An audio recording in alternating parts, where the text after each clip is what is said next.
ইফতারে ভাজা পোড়া কম খেয়ে বিভিন্ন ফল খাওয়া উত্তম বলে মনে করছেন বিশেষজ্ঞরা। তাই আপনার ইফতারে থাকতে পারে এই ফলটি। অতি পরিচিত একটি ফল নাশপাতি, যার পুষ্টিগুণ সম্পর্কে বললে শেষ হওয়ার মতো নয়। তো চলুন আজ আমরা সে বিষয়েই জানি। নাশপাতিতে সর্বনিম্ন ক্যালোরি। স্বাস্থ্য সচেতন মানুষের বড় এক ভয় ক্যালোরি প্রাকৃতিক চিনি থেকেই আসে, তবুও ভয় কাটে না মানুষের। এদিক থেকে পুরোপুরি নিরাপদ নাশপাতি। এটা সর্বনিম্ন ক্যালোরির ফল। রসালো এই ফলটি নাশপাতি থেকে গড়ে 100 ক্যালোরি মিলতে পারে, এর বেশি নয়। শ্বাস প্রশ্বাস স্বাভাবিক রাখে।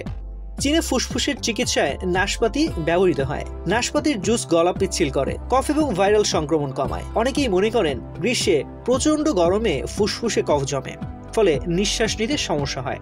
নাশপাতিতে অ্যান্টিঅক্সিডেন্ট গ্লুটাথায়োন থাকার কারণে এটি গলাকে পিচ্ছিল করে এ ধরনের সমস্যা থেকে মুক্তি দেয়। রোগ প্রতিরোধী। অ্যান্টিঅক্সিডেন্ট আর ভিটামিন সি এর কারসাজিতে কিন্তু দেহের রোগ প্রতিরোধী ক্ষমতা বেড়ে যায়। এরা রক্তের শ্বেতকণিকার সংখ্যা ও কার্যক্রম বাড়ায়। এমনিতেই ঠান্ডা, সর্দি, ফ্লু ছাড়াও সাধারণ কিছু রোগ নাশপাতি সামলে নিতে পারে। অ্যান্টিঅক্সিডেন্টের কার্যক্রম।